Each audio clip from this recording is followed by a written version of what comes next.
I am hoping that you will find this session very useful, because we find that people get to the point of retirement and it is then that they are trying to find out how the pension system works and trying to see what they have to do to invest the money they get from the university. So we are hoping that the information you gain this afternoon will help you in that process so that you'll be able to do better retirement planning. I'm now going to ask Mr. Walters to begin his presentation.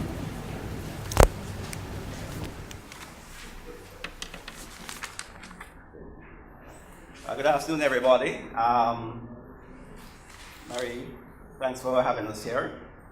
I know when I came through the door this afternoon, I saw Francie, and she told me that we're being recorded, and she also told me I'm on my best behavior today. So I'll certainly try to do that.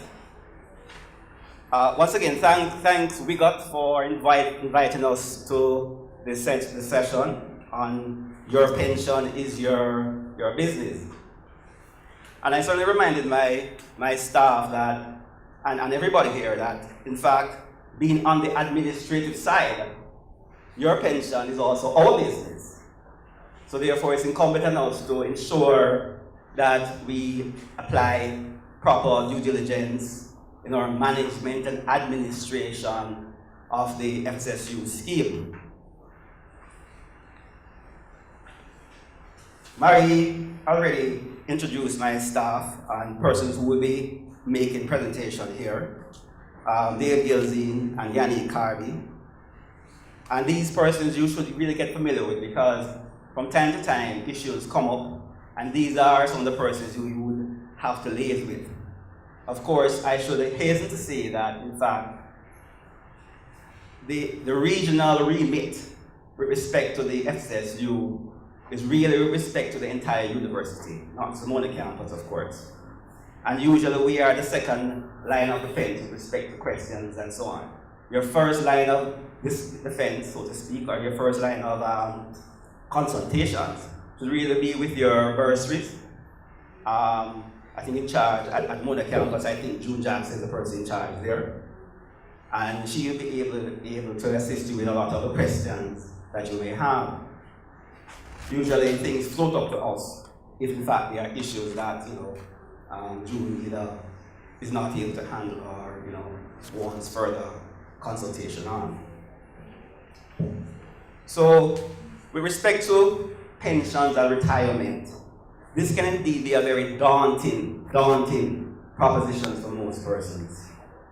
Because as one gets closer to retirement, then certainly the nervous signs come on and persons start. In fact, the most busy time for us in the Office of Finance with respect to FSSU pensions is January, March, April, and May, or May, June, and July, just before persons are slated to retire in the months of July, August, September.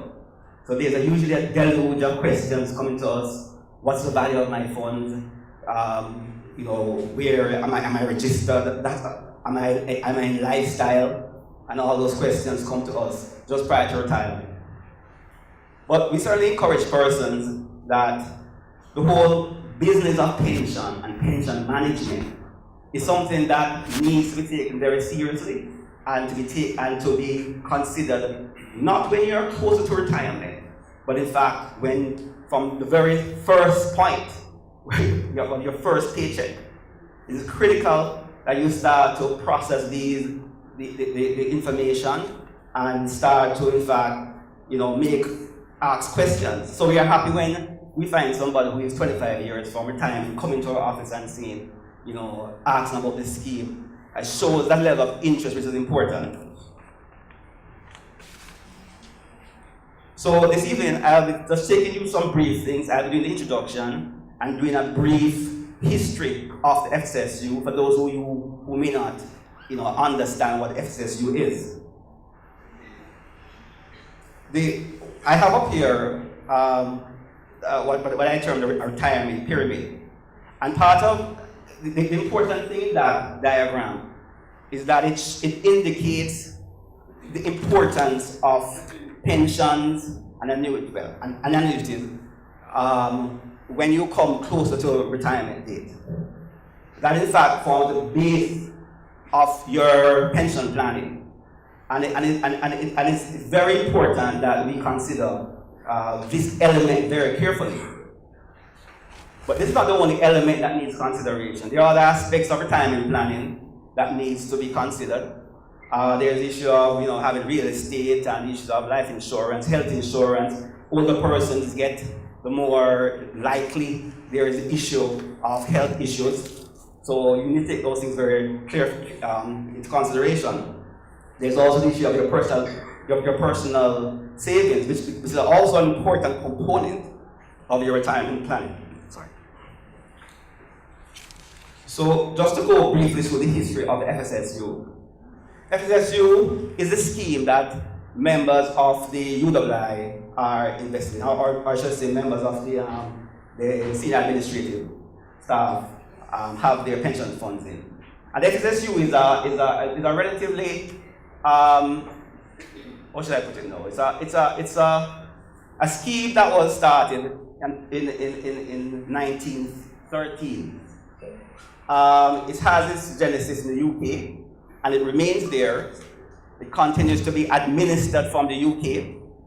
So you find that your pension contribution go to investments and investors and investment managers who are domiciled in the UK. Your investments are all in US dollars. Your benefits are in US dollars. So it's unique in the landscape of Jamaican pension industry, because not many schemes have these sort of privileges, and it has redounded to the benefit of us in a lot of ways. So I just leave a slide there so you can go back and look to see the history of the FSSU and so on.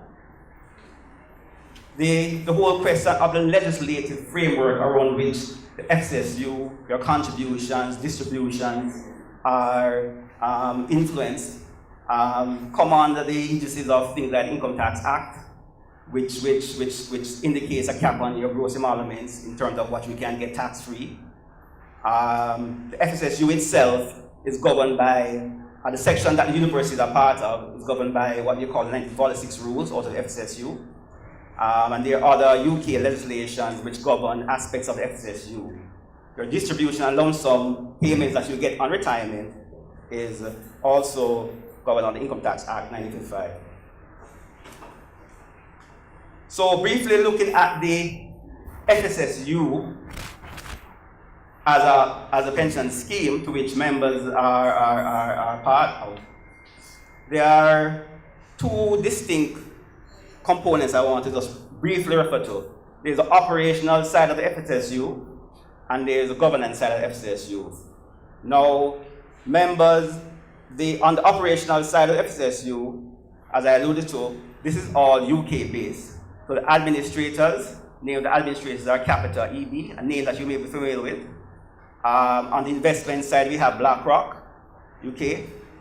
From the bursary side, the bursaries are the ones that process these information and send their contributions to capital, who then invest them with BlackRock.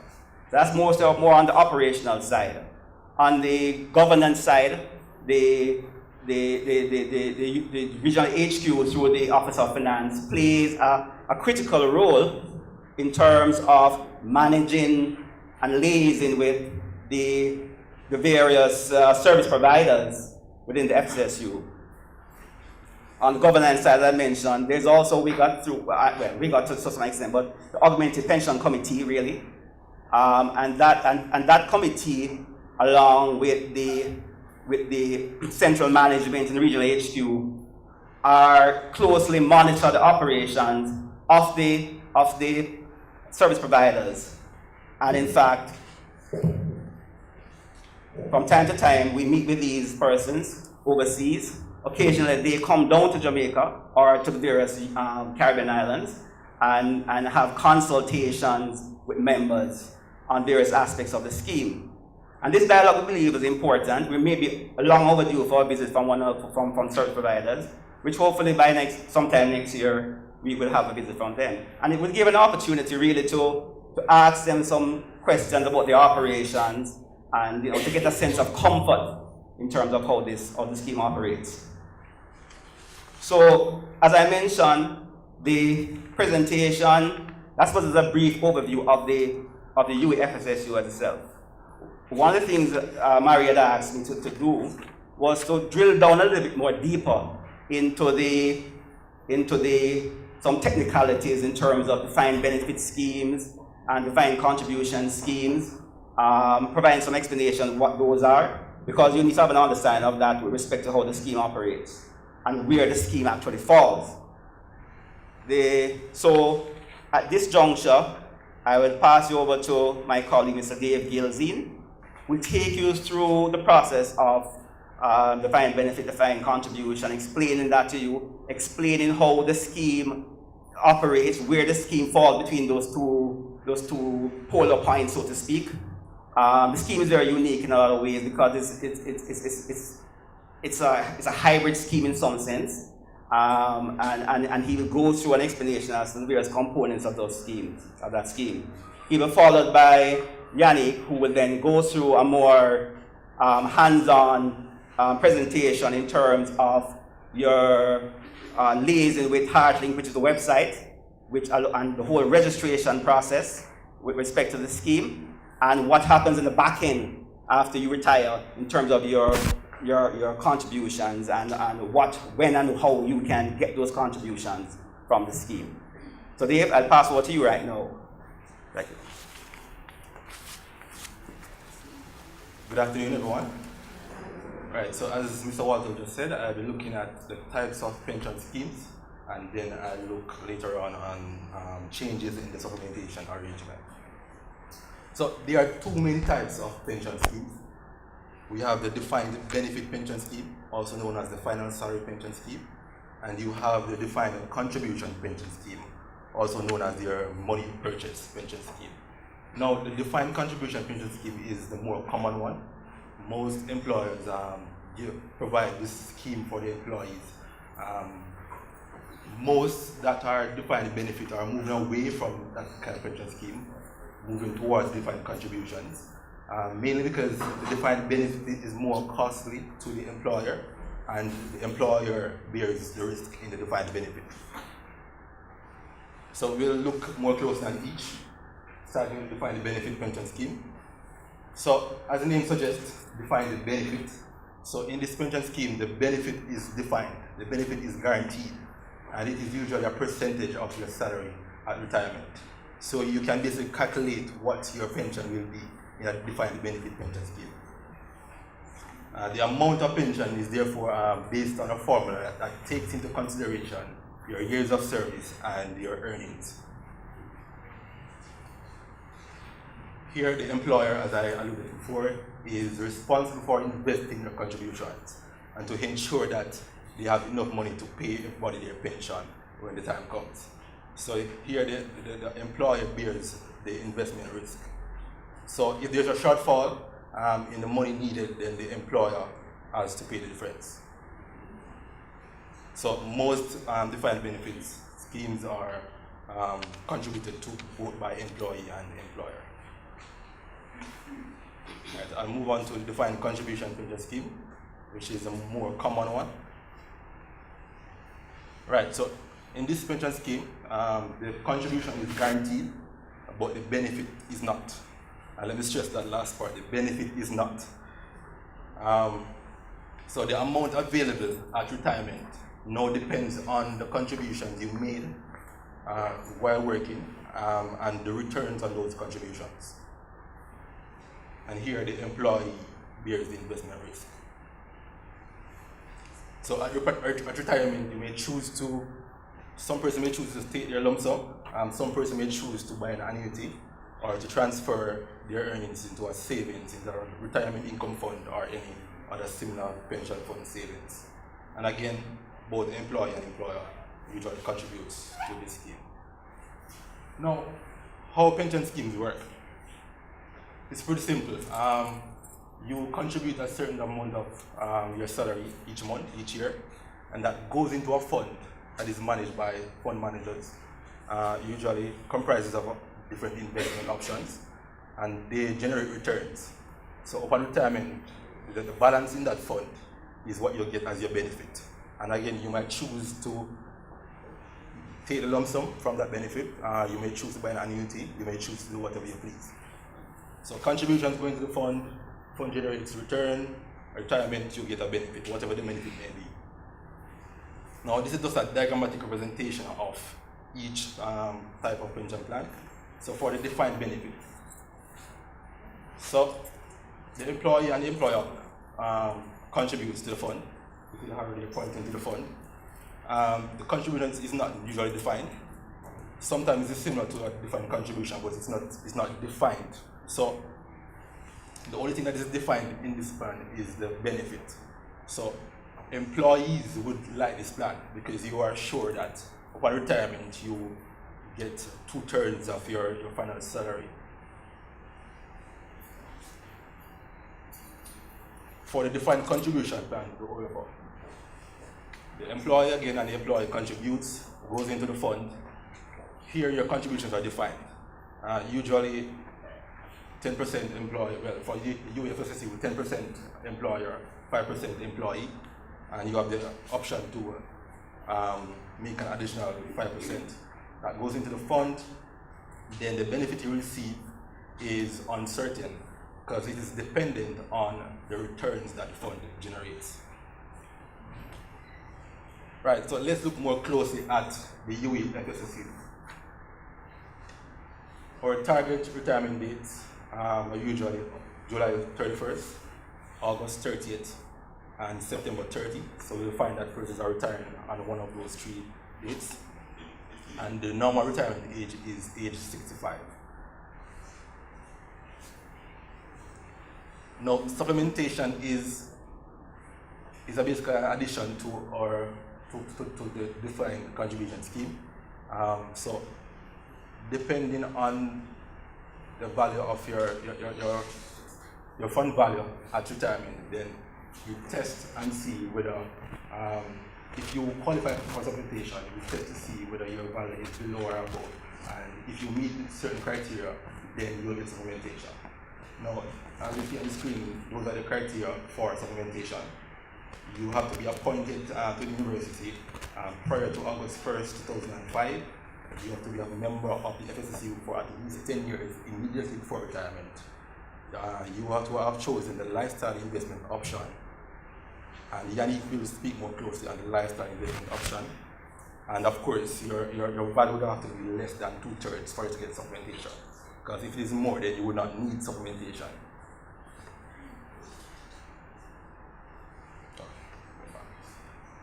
Right, so this is just a quick example of how you calculate supplementation. Let me just quickly go through. Right, so this person, I wish I had a point. So supplementation, the calculation is dependent on your salary at retirement. It's dependent on your annuity rate, and so your salary and your annuity rate, and of course your total fund value at retirement. So this person here, you see that your salary at retirement was 3.2 million. So 2/3 of 3.2 million would be here, the 2.133. So if that person met the criteria for supplementation, they would expect to get that at retirement, which is 2/3 of their salary. We have here the annuity rate to be 11.1.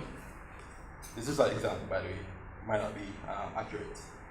And their fund value, there is 200,000, and this is in US dollars, right? Converted to Jamaican dollars, that's roughly 22 million. Yeah, right. So when you divide that fund value by the annuity rate, you'll see that you get 1.98. Now that is less than the 2.13, which is 2/3 of your salary. So the amount that's less would be a supplementation. So you take the difference, you get the 153,331 there, So that's the amount for supplementation, and of course we do some reductions based on your years of service, which is very minimal. So this person here is getting a supplementation of 153,331 or 12,694 on a monthly basis. Right, so now I look at the UFSSU in two segments. I look at the pre-2005 members and the post-2005. I'll begin with the post because it's a bit simpler. Now, the post-2005 members, their scheme is basically a straight defined contribution scheme. So, again, the university contributes 10% of your salary to your fund. You contribute 5%. You have the option to contribute another additional 5%. That goes into the fund, and then the returns you get are, again, dependent on the returns from the investments. So this is a straight defined contribution pension scheme. Now, the pre-2005 members, this is a bit more tricky, it's not so straightforward. And as Dwight said, it's somewhat of an hybrid pension scheme because it has a defined contribution segment, but the supplementation segment makes it a kind of a defined benefit also. So it's more like an hybrid. Contribution is the same, 10%, 5%, additional 5% goes into the fund. Now, the returns that the fund generates and importantly the annuity rates now will come into play to determine if you'll get supplementation. Now, if you meet the criteria which was outlined earlier, yes, you meet the criteria, then you are entitled to 2/3 of your final salary. If not, then back into the uncertainty, which may be above your 2/3 or below your 2/3. Right, so the second part now, I'll look at changes in the supplementation arrangement. Now, most of us would have been aware of negotiations or discussions with Wigut Jamaica and the UE management regarding the use of UK rates and local rates. Now, so following from those discussions, an agreement was arrived at, and these are the changes to the supplementation. So for persons who are retired between 2013 and 2017, UK annuity rates. So where recomputation is needed, we'll do that. So they were entitled to UK annuity rates. From persons who are going to retire from 2017 to 2025, we will use a mean rate, 50% UK rate, 50% local rate. Persons who are going to retire from 2025 to 2030, you a transition from that mean rate to local rate. And from persons 2030 onwards, you use local rates. And this is just explaining in detail what I just said. So these persons, local rates, where recomputation is needed, you do that, and persons, if so, didn't get a supplementation, but on the UK rates, get a supplementation, then they would receive that amount at the date agreed upon. And likewise, for persons who would have gotten more supplementation using UK rates, they would get that at a mutual agreed date. And this one is straightforward. 27-25 is a mean rate, 50% local, 50% UK. And then this outlines a table that's used for the transition period, moving from that mean rate to local rates. So when you reach 2030 onwards, we use straight local rates to test for supplementation. Yes, and that's it for my section. I'll now invite Yannick to speak on the process going down to your retirement proceeds. Alright, so good afternoon everyone. I've been looking at the process from when the deductions are made from your salary down to what you'll get when you retire. And in doing so, I'll also look at the responsibilities that you have as members in terms of monitoring the process. Alright, so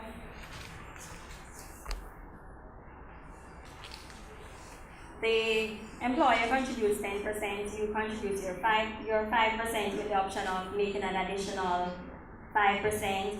This is then converted to US dollars because the scheme is denominated in US dollars, right? And then the bursary would send this contribution to the administrators in the UK. A $10 administration fee is deducted, and thereafter the administrators will provide the instructions to the investment managers to invest this contribution according to your selection. And we'll speak about investment selection as we go along, right? So, the investment options. Each fund, so we provide 5 funds, right? Each with different investment objective and different risk profile. So we have them grouped according to equities, bonds, and then there's a liquidity fund, and this is the closest. The liquidity fund is the closest you'll get to cash, right? So equities, we have the Japan index and the US as well as the world index, right? And for bonds, there's a single bond fund, the ex-Euro government bond. And the ex-Euro government bond invests in global government bonds outside the Eurozone countries. So these funds, they are pooled funds, investment-linked pooled funds, and it means that the return that you can get on these funds, it depends on the performance of the underlying assets. The units that you purchase, they're valued daily, and they can go up or they can go down, as I said, based on the performance of the backing assets. On your online account, the HeartLink online website, you'll be able to see current, not necessarily today's valuation, but based on the last update by the administrator, you're able to see what the unit prices are. Alright, so in addition to the 5 funds that are available, the university also provides a default fund, which is the lifestyle strategy. With this strategy, if you do not, on your application form upon joining the scheme, if you do not make an investment selection, then your contributions will automatically go to the lifestyle option. As Mr. Gilzine alluded to earlier, this is also the strategy that you need to be in order to be eligible for supplementation. For post-2005 persons, you're also able to select the strategies on your application form. And what it does is, it's a predetermined investment strategy utilizing funds from the 5 that are listed. So we'll utilize the world equities, the ex-Eurozone bonds, as well as the ultra-short bond. And what the lifestyle strategy essentially does is it de-risks you as you get closer to retirement. So you'll start out in equities, then you move into bonds, which usually are considered less riskier than equities, although in this climate, not necessarily so. And then you move at about 2 to 3 years, we start moving into the cash fund, the ultra-short bond fund, to kind of preserve what you would have accumulated over the years. So at under 1 year to retirement, you should be fully in the ultra-short bond fund. So let's get into some responsibilities that you as members have in terms of monitoring the entire process. So once you've been informed that you're eligible to join the FSSU, you're to ensure that you complete the application form, which will be provided to you by the bursary, staff benefits at bursary. Complete that application form because that is what will be used to enroll you in the scheme. You are also asked to complete the beneficiary nomination form, which will say, if I should die, God forbid, before retirement going, who will get the benefits, right? You're also to select the fund. You could self-select from the 5 investment options, or you could select the default, which is the lifestyle option. If you want to make the additional 5%, there's a form for the ABC, additional voluntary contribution. Ensure that you have that in writing, and that's the bursary.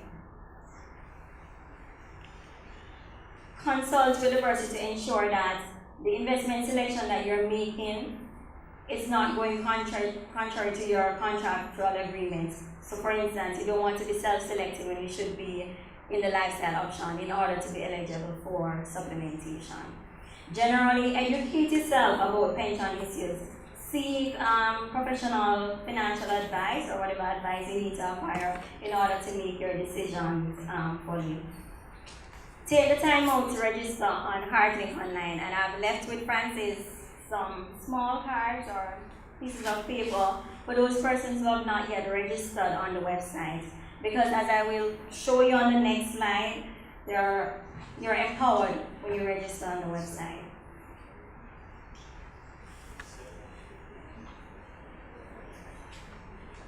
Alright, so I think this kind of overlap with some of the things that we'll discuss on the website, but generally, what you receive upon retirement is a lump sum, which without any deductions, right? So as a member, you're individually responsible for your tax obligations, so you have to also be aware of that. So the HeartLink Online website. This is a platform for the UWI-FSSU members where you're able to access your pension record. Basically, it's current, right? So you can see the current pricing or valuation of your investment. You could update your personal details. You could also change your nominated beneficiaries. And you could also initiate investment switches. Alright, so it's very easy to navigate, and you have the power at your fingertips to just view your details and ensure that everything is up to date. These are screenshots of the website. When you first log on to the portal, you will have the option to whether log in, or if you're a new user, you'll select register. When you eventually log in, you're able to view your investments, and I'm not sure if you're able to see it clearly, but there you can see the fund that you're invested in. For this person, is the World Index Sub Fund. You're also able to see the number of units that you have in that fund, the current pricing, and then the valuation. Also, on the benefit summary page, you're able to compare what you have contributed thus far and the current value of such contribution. So I think this member would have contributed like 56,000 US, and the value of that is 95,000. All right, so you can see that there's an increase there in the valuation. All right, you're also able to see the transaction history. So you could look at each month how much is going into the scheme for you, right? How many units were purchased and on what date, and the amount of units, right? How many and the price and all that. Also, you're able to see whether or not you're in a lifestyle strategy. So it will tell you how many years you have to retirement based on your target retirement date, and it will also tell you whether you're self-selecting or you're a part of a lifestyle strategy and the fund that you're currently in. Alright, so just winding down now, what you'll receive upon retirement, or what's the process first. So first you will complete the leaver form, and the leaver form is here where they'll insert your personal information for those who are retiring, they'll take retirement, right? And there are 3 options there. Well, not for retirees, let me clarify. For retirees, you have to take your lump sum and go. But for persons who are early leavers, you have the option to either let the fund remain, the contributions remain in the scheme until your retirement date, or you could transfer it to another pension scheme. Alright? So first you will complete the form and send that to the administrator. You, the member, will have to provide the bursar with the complete banking information for the account to which your contributions must go, right? Thereafter, Capital, who is the administrator in the UK, will instruct the investment managers to disinvest your units, right, because you're leaving, and then they'll return that disinvestment proceeds to the campus. The campus will then accordingly send this contribution to the account that you would have provided. And this, we aim to ensure that this is done. We try our best, even though there are eventualities, to have this done within a month after you retire. I think this would have covered what we have said already, but as I said before, you will be getting a lump sum, and I think Mr. Burgess will pick up on how you can provide a stream of income after you've received this lump sum. So how can you handle this? Thank you. We'll now take any questions regarding the presentation from the Office of Finance, and then Mr. Burgess. Early legal, could you continue your unpaid payments towards your pension fund until you leave your retirement? Yanni.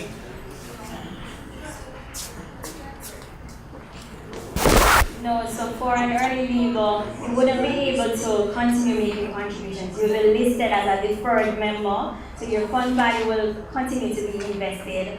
If it was according to the lifestyle matrix, it will continue to move accordingly, but you would not be able to continue making contributions.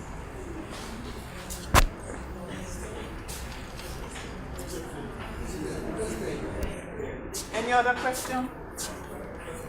Is the lifestyle option something that you can only select once, or you can move to it at a certain point? Like you're saying that the closer you get to retirement, the more you want to probably be that option?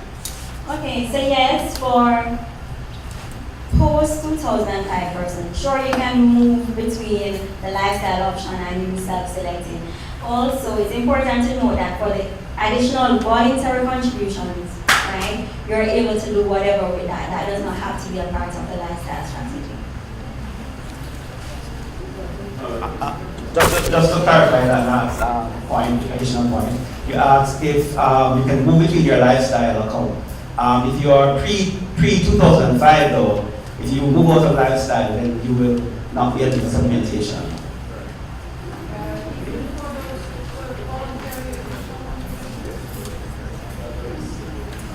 Can you elaborate on the tax obligations?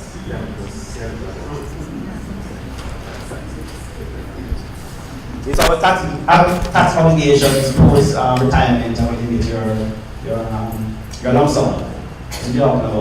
Okay. That's an interesting question. We have gotten some questions on that. Sorry, we have Reg, you wanna it's a question about tax obligations with respect to the lump sum payment. Now, the Income Tax Act refers to payments and how those payments should be taxed. There's a 25% which is tax free and 75% which is taxed, essentially, right? So that should apply. You are paid lump sum, but we don't do tax deductions up front. You have an obligation to make your file your tax returns and declare your retirement income. You do so or not at your risk.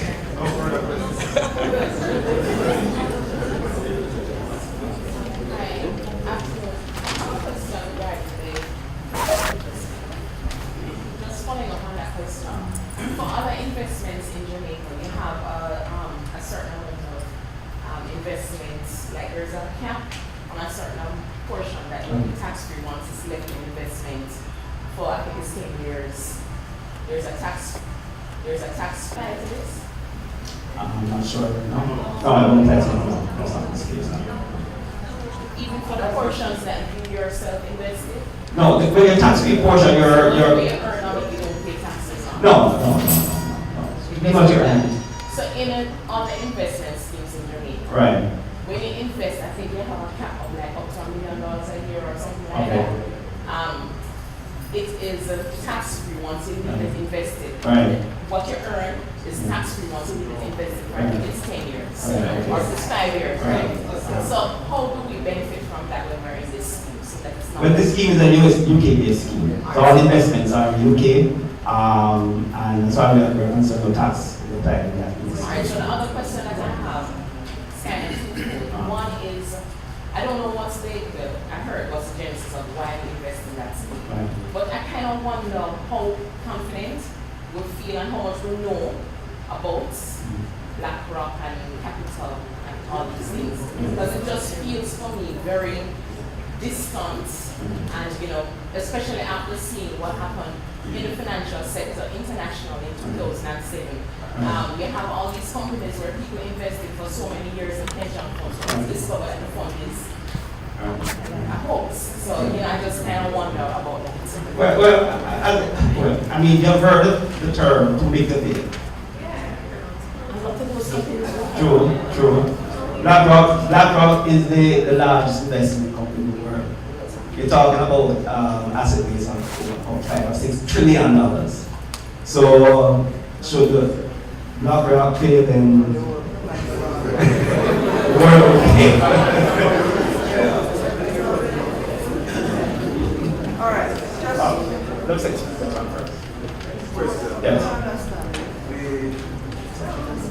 proportion of the salary that you were expected to get continued is it based on the last year's salary, on the last 3 years, or just the last year? Yeah, currently it's based on the last year's salary, last 12 months. And if you look at the blue book, there's some very old figures in respect of those persons who fall below the 35 years. Right. So, and you alluded to it, but you didn't say so. What's the kind of decrement for those who It's 35 years? It's marginal. It's marginal. We're talking maybe $20 per year and that sort of thing. Somebody did the calculation. Somebody who is here for 25 years will have a budget of what? $1,000. So I mean, it's almost, you could almost ignore it. So it's in fact what is in blue book? Oh, absolutely. What's in you, it currently applies. Yeah, right. In terms of that tax, it's from people who have US connections. And a colleague of mine said that he was guided recently to say that as far as the US tax obligations are concerned, this sum is treated as if it were a 401 and therefore not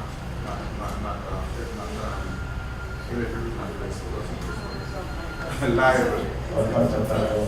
So, but I'm afraid the body language and everything else of our advisor in this room is rather foreboding and people that would like to do, including all of Mr. Purchase, in our conversation. Can be any obligation? Oh, they're not sharing it. No, I was saying that the body language of our advisors or let's call it that one, is rather foreboding because they almost require when the question is raised. Is there anywhere that we can get definitive advice? Well, there's always, and we always suggest that you get financial advice, even with respect to choice of investments. So it's your responsibility to seek tax advice on these things. But that's the question. Sorry. Patience is a virtue, but too much going to hurt me. All right, let me get you first. Sorry, you're coming up all over. So. Yeah, no, I want to know whether in the calculation of your supplementation, whether your ABCs are counted or not counted in your... ABCs are completely excluded from supplementation computation. Completely excluded. Yeah, back there. Right, so I was very interested to hear that even in the lifestyle option, the additional voluntary contributions can be invested differently.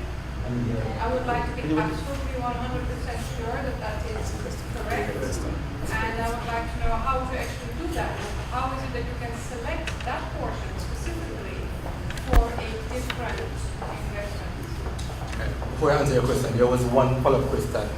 I think the person asked, what is the ABC? So ABC is your additional 5% that you can contribute. So you have to contribute 5% mandatory, and you can charge an additional 5%. That's known as the ABC. Yeah. Alright. So in terms of making a different investment selection for your ABC, that can be done because on the ABC selection form that you get at the bursary, you have the option to tick which of the options you wish to invest your ABC in. And that's because the rationale behind the ABC being invested differently is because it's not taken into account into supplementation calculation. So even on the website, you're able to go and I'm thinking that option is now there to say you want your regular and employer contributions to be made in the lifestyle, however for ABC is whatever fund you wish it to be.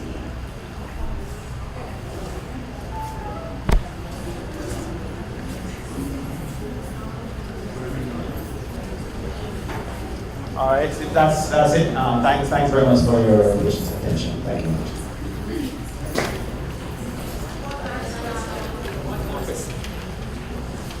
What's the current UK and local annuity rates? I don't have those figures in front of me, unfortunately. So we are in the process of obtaining this.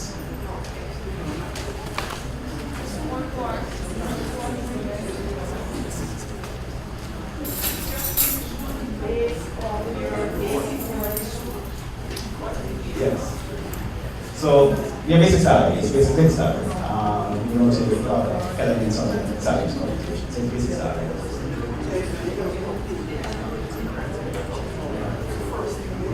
Okay, I now ask Mr. Merchant to do his presentation. Good afternoon, all. See some familiar faces. Just a couple comments from some of the questions we had before. I was expecting a lot more questions. Whenever I'm interacting with the team annually, I get a lot of questions regarding this matter. Because I know disappointed that we didn't have a lot of questions. So I have some questions. Did we understand the supplementation calculation? Okay, yet nobody said it. That's the first thing, because it's every year when I sit with the team, people who sit on for the session, that's the first question, how do we calculate supplementation? Okay, so I'm suggesting, and for consideration, that the template be emailed for persons to play with it as they see it. That's the first thing. The second thing is, I didn't hear a question regarding how frequently are the annuity rates changed, and that's a very important question. So I think that ought to be stated also. And then my last comment would be, could we put all of this in a handbook? I heard reference of a blue book. Is that it's in the handbook? Everything in the handbook? Okay, so we need to read the handbook. Okay, so it's on the it's on the UE website or the BlackRock website. It's on the Wigut website. And also on the FSSU website. Right? So I'm just suggesting that we kind of read the handbook because a number of questions asked may or may not be answered in the session. There's a question raised about Income Tax Act and also recoiling. Yeah, I recoil because I'm not a tax expert, so I'm not going to open my mouth to speak about tax. So there are two options. One option is that the university gets somebody to get a tax opinion and it's shared, and university can say if they have funds to do it or not. And the alternative is that persons in their own personal space go and get advice of a tax person. There's a question raised about long-term savings account. So there is LSAs in Jamaica. Once you're in it for 7 years or more, the income, that tax relief would apply. It would not apply here, but it would apply in the lump sum that you get. And somebody asked about BlackRock. BlackRock is certainly the large asset manager. But again, a lot of the things that we're talking about, we kind of have to take some personal responsibility. We have to Google BlackRock and kind of spend some time, because a lot of us have a lot of resources, sweat, tears, angst tied up with BlackRock. So we have to kind of spend some time with all the things that we do to kind of investigate where our money is invested. We can't just leave it to do it alone, with respect. But we have to spend some time because it's our own investment. Because you could spot something that the university didn't spot. And I just think that I'm just encouraging us all. We live in an era where people always say blame the government. We have to take responsibility for all the things that happen, right? Now, I'm going to take question at the end. Those are my questions that you didn't ask. So, my turn. Now, what I'm done, I'm going to take another one. Okay, so good afternoon again, members. I'm going to kind of brief. So, my name is Wes Burgess. I work at a company called VM Pensions, owned by VMBS. Previously, we were Prime Asset Management owned by Rotterdam and VM Barclays. So, I'm in the pension space. Every year, the university invites me up to sit one-on-one with a number of persons who attend, and I try as best as possible. Sometimes I fail to give advice regarding how the money ought to be invested. A number of persons actually in the room, have more expertise than I do, but on occasion I do get people who I can ask somebody. So I'm in the pension space locally. So I can't give much color on what's happening at BlackRock. I'm not in that space, I'm in the Jamaican space, right? But I do make presentations about the person preparing for retirement, and I'll take you quickly through some thoughts. So all about life expectancy, right? That when you retire, you have a number of years to go. And it's very important, without sounding morbid, that we have to prepare for the next phase of our lives, right? And that phase can range between a month up to 40 years. Or longer and beyond. And truth be told is that you only have a part of the main reason why a person have a happy retirement because financially they're well off or they're better off. So you really have to kind of take retirement planning very seriously. Both in your personal space with your own after-tax salary, but also with the money you're going to get from the university. So, a couple of questions which I want to try and answer through the presentations. How do you pay salary in old age? Let's talk about the two options. How do you kind of build wealth for your family so that they can be intergenerational wealth, and how do you kind of secure the future retirement? So I want to touch on this briefly. So we're talking here about preparing for retirement on a financial basis, but a number of us need to prepare psychologically for retirement. I've known persons who get retirement and they're depressed for 2 months and just couldn't get to that headspace. So as you get closer to that point, we start to think about, am I ready for retirement? And if not, how do I get there? And then how you can occupy your time for it to be meaningful. A couple of things I want to talk about is, what you can occupy yourself, with during a point in time. How do you see your life? Are you looking forward to another person's favorite? And how does it impact your social life? If your ego and self-esteem is tied up into work, and you're home and the phone doesn't ring anymore, you have a challenge. I know it happens for the men more than women, but you kind of have to start to think about it. How do you transition? It's quite a painful transition to being, almighty and powerful, and you have to. The only person that respects you will be your plans. That's all.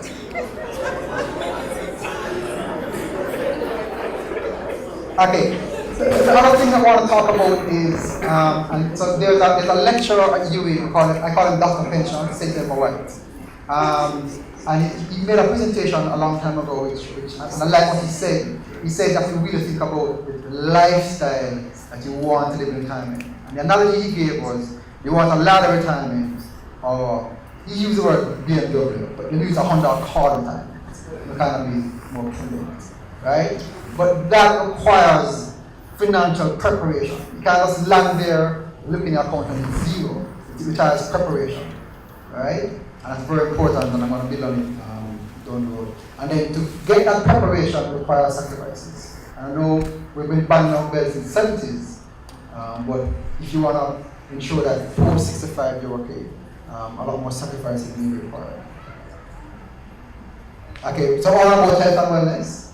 So if you have a number of person, and I see it happen and I laugh all the while, person gets retirement or person gets a particular age and the doctor diagnoses them with high blood pressure and then start to exercise. The time to, you have to start about prevention from younger. You know, when you get to 60, your artery is already clogged. Nothing you can do. It's preparing for those things. But also, you know, the other point I want to make is that a number of these situations can be quite costly for a number of persons who are on the field. And you have to kind of make preparation for that emergency monies, so to speak. We all know persons who might have retired and are comfortable and they get a diagnosis and the savings gone because they're trying to survive. Okay, there's a ratio that I want to talk about in the presentation we call your replacement ratio. So, and it's similar to what's stated here. So, the university is trying to ensure via supplementation for those who apply that your replacement ratio is about 66%, which basically means when you get to retirement, that with the annuity from your lump sum plus supplementation, that your income is 66% of what you're earning before retirement. And I call that replacement ratio. You really have to kind of consider your replacement ratio as you start to plan for retirement. You really have to start to think about it. And simply put, when you add up your income from your supplementation and your income from all your other investments, on an annual basis, what percent of your final salary is that covering? And that's a very, very important exercise for you to start to think about from now. When you project your income in retirement, if your income retirement is $1 million, but your salary the day before retirement, based on your projections of salary increases, is going to be 10 million. You're replacing 10% of your salary. You're taking a 90% salary cut. You cannot survive on a 90% salary cut. You can't. That's old age poverty, right? So you have to start to think about it. And then the other point I want to make before I forget, I want to reinforce because I mentioned earlier, is that we spend too much time focusing on work, and we don't spend enough time focusing on our financial situations. You know, we all work 60, 80 hours a week, and if I ask the average person how much minutes do you spend reflecting on your financial preparation for the month, they may say, okay, I've considered it on the way to work. But do you have a spreadsheet are we kind of very systematic about preparing for retirement? Right? It requires some amount of effort. Because only when you put the figures in front of you in black and white, do they start to resonate. You can't guess it, you can't wish it. It's math. Right? You really have to be very systematic about what that number is, what I'm likely to get, how am I going to survive. And because perhaps you need to start making sacrifices from now. Okay, let me continue. And a number of things you also want to consider. You know, aged parents, you know, possible divorce, serious illness, death of spouse, still paying mortgage, or number of persons maybe considering buying a house, number of persons who get you housing. When the university gives you a goal, thank you very much. Where do you go? You know, I have certain rooms where the person is leaving at retirement to go and buy a house, take on a mortgage at age 65. And the plan for that person was to use the supplement, was to use the lump sum to buy a house. And my question to the person was, how are you going to live? And they said, they're going to do part-time work. You can only part-time work for a period of time. A day will come when you can do no more. Right? Right? So these are some of the things that we have to think about. You know, it may sound, you know, graphic, but it's harsh reality. And how much do you need? So I spoke about it before. Is that we really have to kind of put this in a spreadsheet. All your expenses, right? Historical current spending, what likely to happen in retirement, right? So you can know how much income you're gonna need in retirement. And then they can increase these by some factor for inflation between 2017 and when you plan to retire. When you plan to retire. Right? So you can know what the expense is gonna look like. Right? This is critical. Because then you know how much you need, how much income you need every month or every year to survive. So if you project that and you see 1.9, you need to ensure that your income comes to 1.9, or you have to start going here and making sacrifices. Okay, let's talk about personal savings. So, one thing to do is to reduce the consumption. So, one of the things that I always tell persons that all of us must have a budget every month. If I ask the average person in the room that was working for 40 years at X million per year, when you multiply the number of years by how much you have earned, how much you have to show for it. Right? A budget does that for you. Because if you track your spending in Excel and you look at it, you start and 6 months time you look at it, you realize how much money is passing through your hands. It's like it comes and it goes. And when you start having those numbers, when you start to see them, then it starts to say, no man, something is wrong. I have to start to make some more sacrifices. Right? I use the word sacrifice because that's what's going to happen.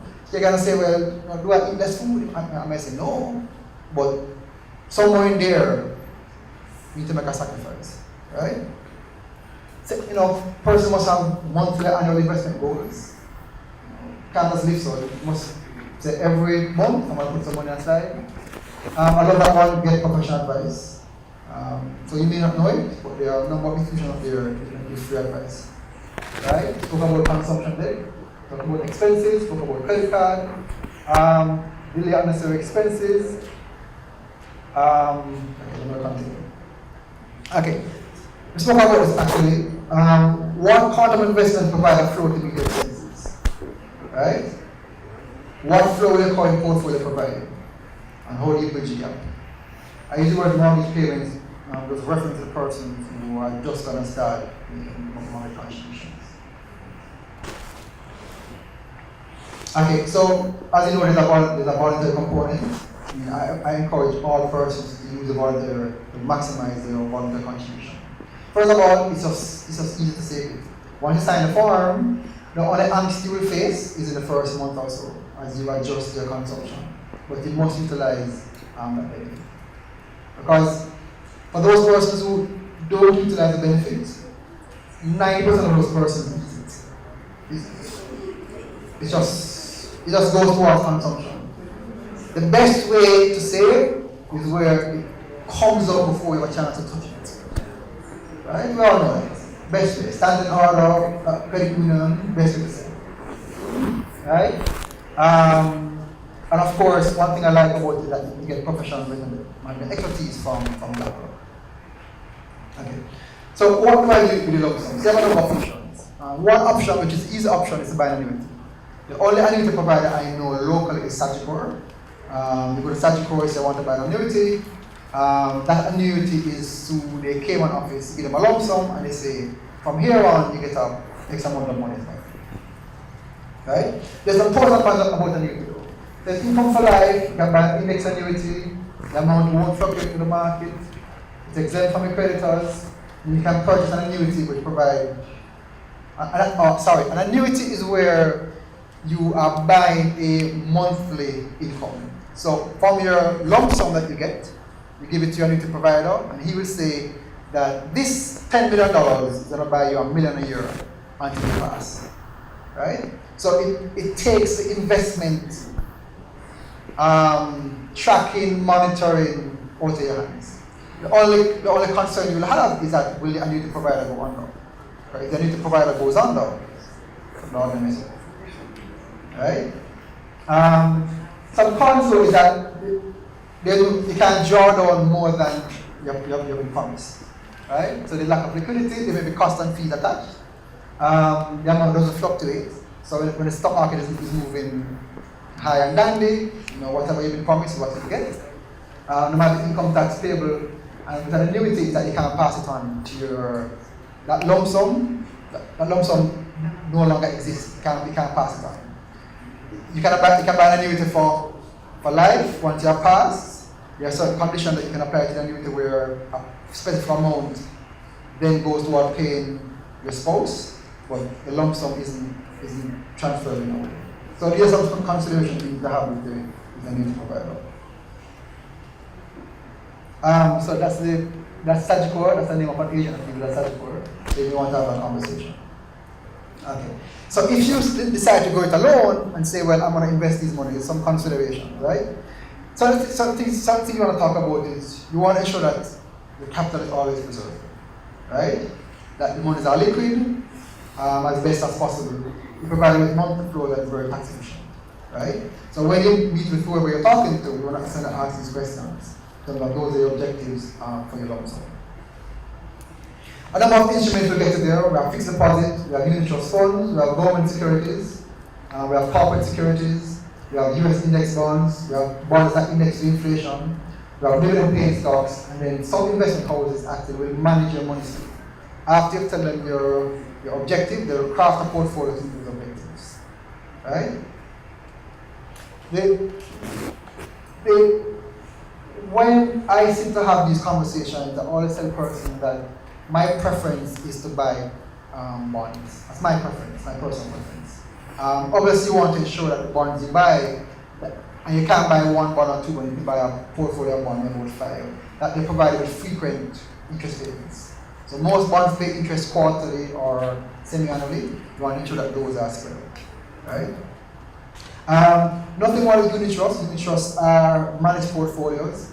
Unit trust doesn't provide an income per se. What happens is that your unit trust value increases. So every month you have to certainly draw down from the unit trust, right? So what I had here was just some comparisons of the various instruments, savings, fixed deposit, all the way down in terms of taxation, rate of return, ease of access, and whether it's short term or long term. One of the reasons why I prefer bonds is because they are made long term in nature, and there is lack of liquidity, and there's some pros and cons to that. One of the reasons why I prefer lack of liquidity is that for those persons who are disciplined, they're gonna start spending from the principal, and I don't like that. You must always spend from the interest. So if you win a lot tomorrow morning, one way of not getting poor is to spend from the interest. You don't live into the principal, right? But when there's liquidity, we always are something always jump out of the universe where we kind of dip into the principal. I will never replenish it, right? So which is why I like bonds. And certainly, I'm a Jamaican. I plan to live the rest of my life, but I always say that you really want US dollar protection. If in a number of years the economy gets a lot more robust and there's no further threat of devaluation, then we can move towards Jamaican dollar securities, right? But you really want to be prudent about how you invest in money. And the reason why it caused me some angst is if you consider somebody who retired 20 years ago when the currency was 50, earning a Jamaican dollar pension, that person is seriously challenged. Civil servants who are pensioners are severely challenged because of the devaluation factor. There's some pros and cons to it, but they're severely challenging the person's case. Okay, some other thing that you want to do when you're considering the investments that you want to invest in is the riskiness of the investment. So let's say we agree that we want to buy some bonds. You really want to ask your financial advisor how risky is the bond, right? What's the rating of the bond, right? Is it local or is it external? I kind of prefer local because I'm attuned to what's happening locally. External, you just get news release that Venezuela bonds are in default because of some issue. While locally, there's a higher probability of you hearing about it before things happen. You want to also ask about price volatility, right? So with bonds, the price can fall. You can buy a bond at 100, the price falls to 40. So we need to ask, having those conversations, which is advised in terms of what's the price volatility, right? Or tax efficiencies. There are a number of Government of Jamaica US dollar bonds that are tax-free or tax-deferred. Right? So some others pay you gross, but you have an obligation to file your own returns. So we want to ask all of these questions. What is tax-free? What is tax-deferred? What is taxable? Right? Also want to ask about secured bonds versus unsecured bonds. Right?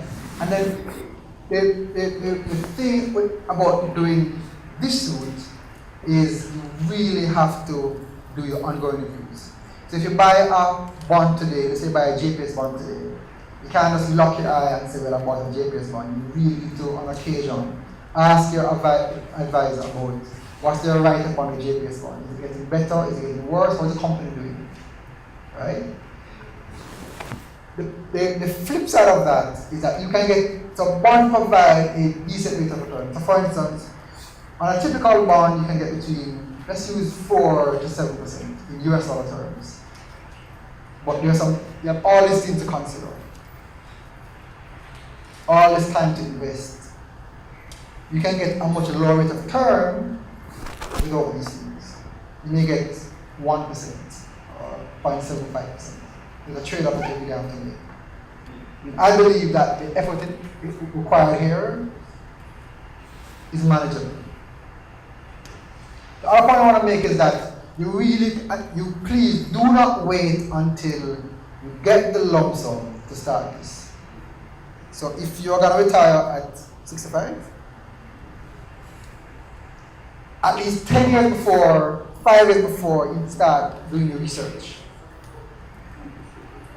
you really have to get enough feedback in terms of which investment houses give you good advice, which provide the best returns, which provide the lowest fees, and start to understand these things from now. Start to ask questions. Right? When you get to 65 and you get that money, you're going to make a suboptimal decision because you're going to force to invest in this. Okay. Some bonds that I kind of looked at and I kind of liked. There's an NLF US dollar bond. There's a Unicoma bond, Unicoma owned Quartz, Caribbean. There's a JPS bond, there's an AIC bond, the AIC is owned by Michael Mitchell. And occasionally the Bank of Jamaica issues US dollar bonds. Last bond the BOJ issued was about 4% in US dollar terms. So on occasion the BOJ will issue issues. Again, you have to monitor the securities. And again, all securities except for, few that price can fall. But if you tend to hold it to maturity, you should go. Okay. Other investments, spoke about unit trust. So in a unit trust portfolio, the money is not managed for you. So it's a unit itself, somebody is certainly managing it. You're paying a person a fee. So you can consider, which unit trust is the best rate of return, etc. And then, as I said before, you have some investment houses that will manage your money. Imagine that the average person will get 5 million, 10 million, 15 million. You are likely to qualify for a managed portfolio. Again, some things to consider, fees. You really want to ask the person you're talking about of their performance, not only in 2017, but 3 or 5 years. You want to know who is the manager. Google the person related to cash person or all these things. Right? And again, you have to monitor. I know we want to find an easy way to enjoy retirement, but you really have to be in tune with where your money are invested. Seriously, you really have to be active. You can't avoid it. You give it to your son or your whoever, you really can't avoid it. You really have to be attuned to where your money are invested. Okay, so I just brought up because at my company we track all the unit trust managers. So here, these are the local unit trust, as a year-to-date performance.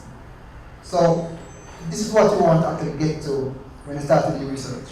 This is 2017 performance. You want to ask for us about 2016, 2015, 3-year, 5-year. Right? That's the US dollar unit trust performance. Again, some doing 7, some earning flat or slightly negative. But you really want to know what it is. And again, some of the information is actually in the back page of the financial review. We have unit trust performance. We have a column that says 12 months growth rate, a column that says year-to-date growth rate. But you really have to ask questions because some returns, as I have started, with those monies are invested in equities. We certainly want to think about, will I invest in equities in my retirement? Okay. Investment houses, first consideration, financial stability. I prefer those with a strong parent, right? You want to ask about their service, ask your friends, you busy with X, what's the service? Any fees, and what are the rates? So you just kind of start the conversation. Again, we kind of spoke about this, get a financial advisor, ask for recommendations, and kind of research the qualification, ask them some questions. So when you walk into the industry about X, and you say, well, I want to speak to advisor A, you have to interview the person. Say, is this person right for me? Will the person have time for me? Because you want to, again, you're doing something over a 3-year period, which you're making it 65. You want this person in sync. You have the person's cell number, the person on WhatsApp, and you have a relationship going forward. Okay, real estate. A number of persons have asked about real estate. You want to do your research prior to. So, what's the rental income trend in that area? Is it rising? Is it falling? One thing that person sometimes overlook is maintenance costs. You buy a property, it's vacant, and you're paying the maintenance cost. Right? The strata issues. So you want to ensure that you buy a property where the strata is strong. Right? Because I think we all know the challenge that can occur if the strata is not strong. You may pay more maintenance, but I think that will trade.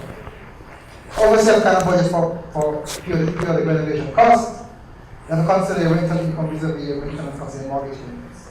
And what's likely to happen, which is why if you're doing rental income, doing real estate, you invest in the real estate, start early. You want to do it from 45, 55 instead of 65.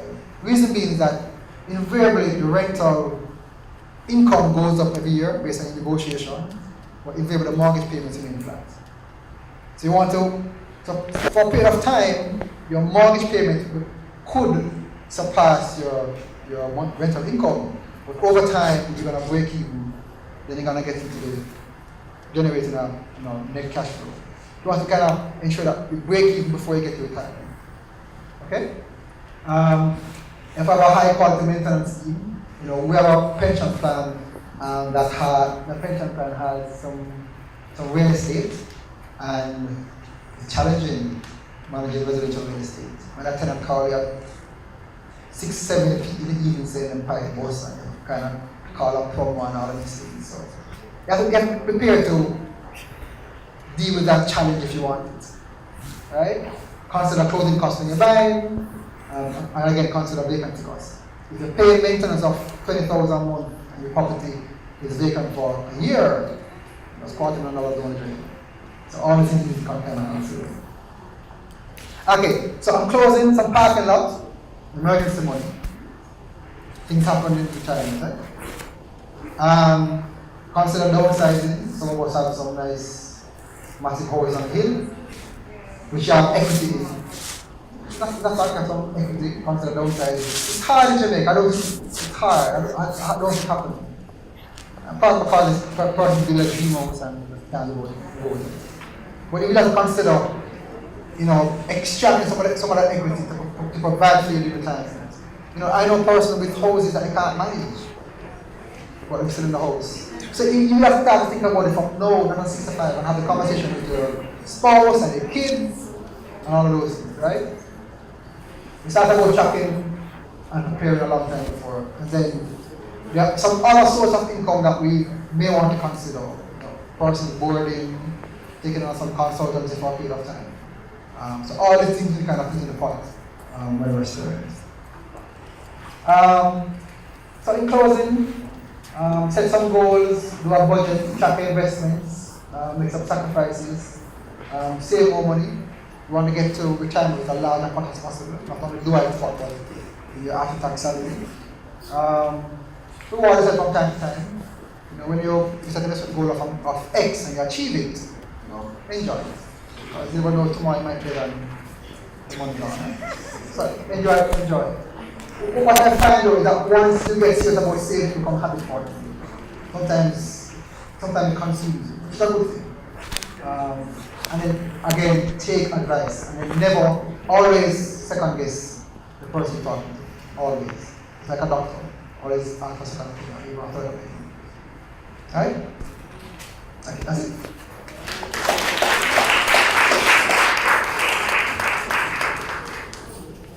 Sure, I'll take a question if there are any. No question? Yep.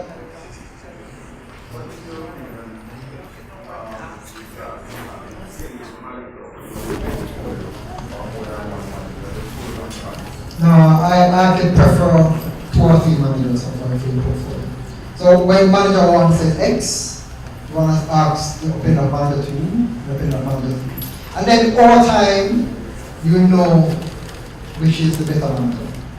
But you really want to get a second opinion. You really get a second opinion. And then also, you really have to think about the questions to ask. Because sometimes, you know, it's not the manager doesn't want to tell you, but I would say you didn't ask, but yeah. So you know, you really have to kind of think about it very probing. Why? And then some advisors don't want time for that. But some, they will get to know over time and know that you are excellent.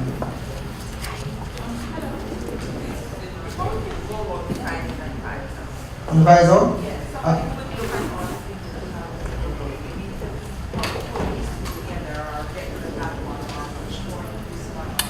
Sure.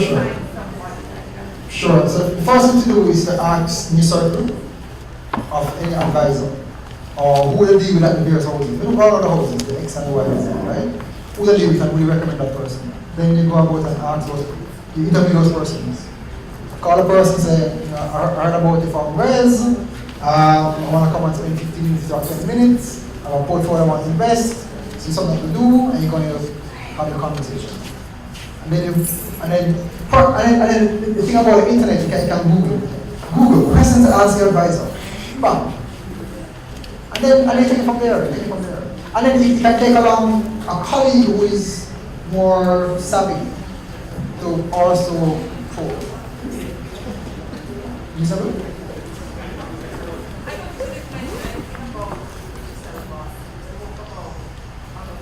Yeah, I didn't. I didn't. I saw it this morning and didn't. Why? No, I didn't say that. You see, it's what, this morning when I was putting the slide up, somebody said, you want to do that? I'm like, yeah, I'm kind of comfortable with those. So I want digital bonds, right? I would buy digital bonds for my mother because, but that tells me something. I'm not done. You have to be prepared to track your investments if you want to own some securities. So for instance, Barbados bonds are traded at a very good yield. There are some challenges. Are you prepared to monitor those investments every week? So you can do a lot of things, you can do a lot more risky investments as long as you're prepared to invest the time to monitor it. And then also consider your own risk profile. So this is only a small percent of my portfolio. The evaporates of 20 years to time.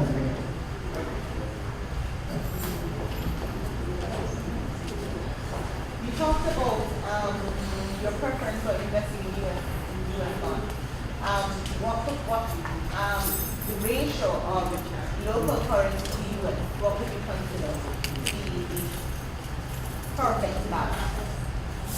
70% US, 30% Jamaican. Yeah. And again, I want to point because I'm a Jamaican, I'm trying to live here, but when the numbers get better, then we can go all Jamaican. Yeah.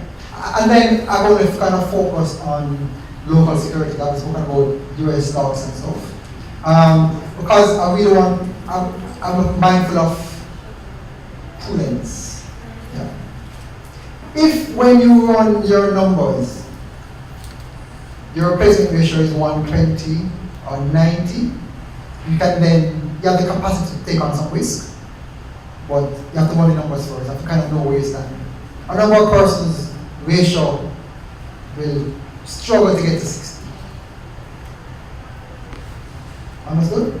Yeah. That actually depends on the capacity to take on this. And then some person will get to 100 and they're just discoverers.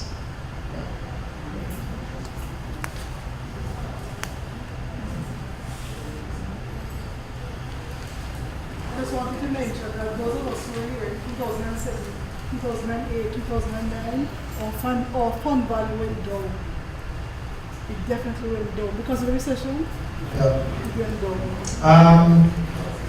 Yeah, I can't have a question about some research for you. Look at if your fund value has surpassed the 2007 level. Yes. In a material way? In a material way. Material. It has surpassed it in a material way? Yes. Okay, those But are that's maths. way, there's no guarantee it will always be on the upward. There's no guarantee. And it went down significantly. Yeah. So for instance, if respectfully, if the average age in this room was less than 35, we're talking about stocks, US stocks, etc. Because, free advice for your kids, the best asset class in the world, the two.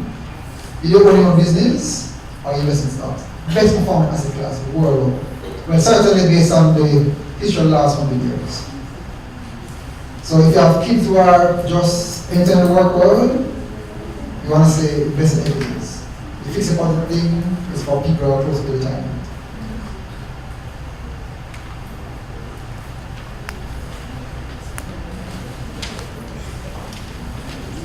And that's it. Thank you very much.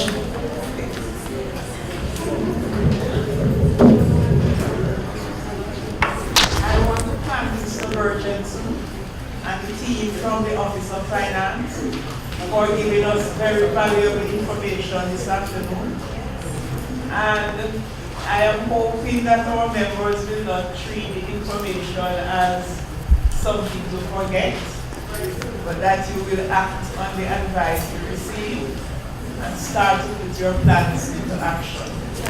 So once again, thanks for coming.